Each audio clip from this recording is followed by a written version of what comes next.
Diabetes বানানোর জন্য শয়তান বলে যে তুই বেশি খাবি, বারবার খাবি, টেনশন করবি, রাত জাগবি, ব্যায়াম করবি না, দুশ্চিন্তা করবি, তাহলে তো ডায়াবেটিস হবে, শেষ।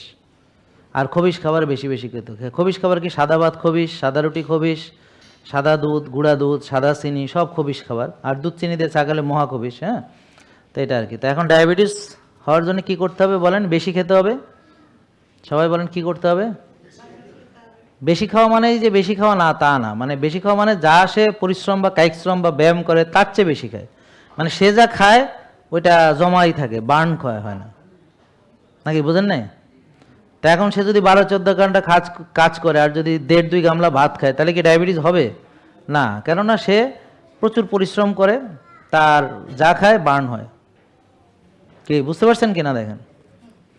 তার মানে সে কিছুই করে না, মানে যা খায় সারাদিন সেগুলো তার শরীরে চর্বি হিসেবে জমা হয়। তো চর্বি হিসেবে জমা হলে কোষে ওভারলোড হলে ইনসুলিন রেজিস্ট্যান্স হয়, আর ইনসুলিন রেজিস্ট্যান্স থেকে তার ডায়াবেটিস হয়।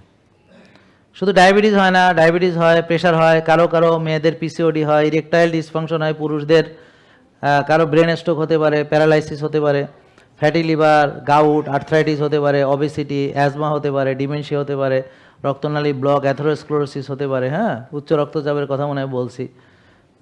তো এরকম। তাহলে এই রোগগুলো কিভাবে হয় বলেন?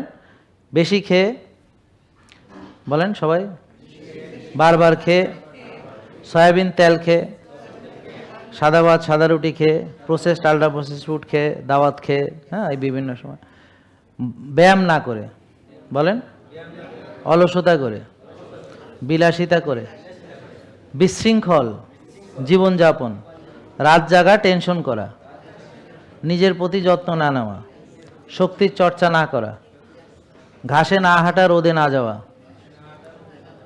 ইত্যাদি। তাহলে এবার বুঝলেন কেন ডায়াবেটিস হয়েছে? জেকে লাইফস্টাইল লিমিটেড, ওষুধ মুক্ত সুস্থ জীবন।